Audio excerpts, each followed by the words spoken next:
This is one of a series of tutorials covering AR financing alternatives. We're talking about factoring. What we're trying to do in this segment is to give you an overview of what factoring is for a credit manager's benefit, both for their own company and for their customers. The learning objectives for this tutorial is what is it? What is factoring exactly? Why companies would choose to factor their accounts receivable, and then an overview of the benefits and the downsides of factoring. This isn't a complete treatise on the whole area of factoring. That would take hours, but the attempt here is to give you an acquaintance to the terms and some of the reasons why you would want to work with a factor to finance your receivables.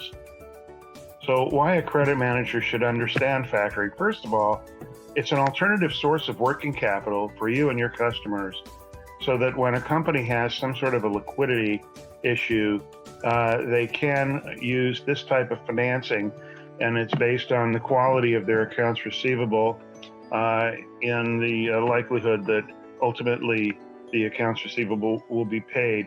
So it offers the potential to reduce slow paying customers or even bad debts, because for two reasons. One, slow paying customers create a working capital dilemma for your company because you need cash flow to continue your operations and grow your business. If you have companies that are paying you repeatedly on a slow basis or that are demanding extended terms, this is a way to speed up that cash flow.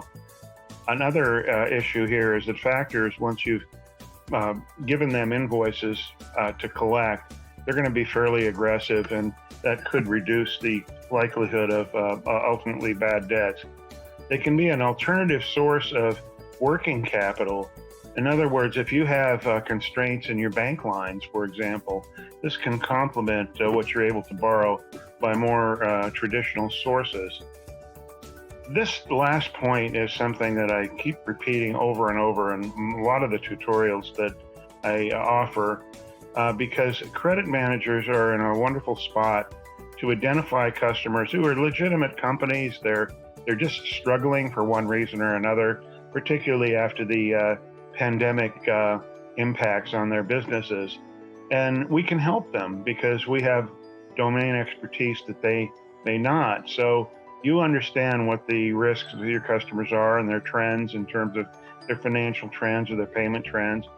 You can leverage that expertise to really become an advisor, the go-to person. This does a couple of things. One is it makes them more capable of paying your company what they owe. And the other is it adds to the value proposition of your company, because they feel that there's someone they can go to when they're having these sorts of problems that can give them good advice.